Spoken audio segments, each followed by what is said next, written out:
Friends, welcome back to our channel Nityananda creation. ఈరోజు ఏంటంటే నేనైతే టీచర్స్ డే కదా రేపు, అందుకనేసి మా టీచర్స్ అందరి కోసం గ్రీటింగ్ కార్డ్స్ అయితే చేస్తున్నాను. ఇదైతే మా టీచర్కి, క్లాస్ టీచర్కి చూడండి, లోపల కూడా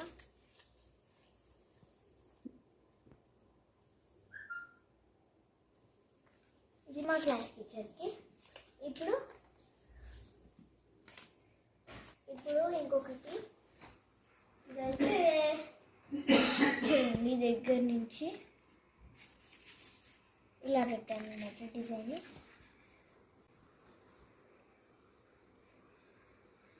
ఇది పైన అయితే ఇది స్టిక్ చేశాను సపరేట్గా చేసి. దీన్ని ఇప్పుడు ఇలా ఫోల్డ్ చేసి, ఆల్రెడీ ఒకటి చేశాను, ఇలా టై చేస్తాను. అండ్ ఇలాంటివి ఇంకొక 3 చేస్తాను.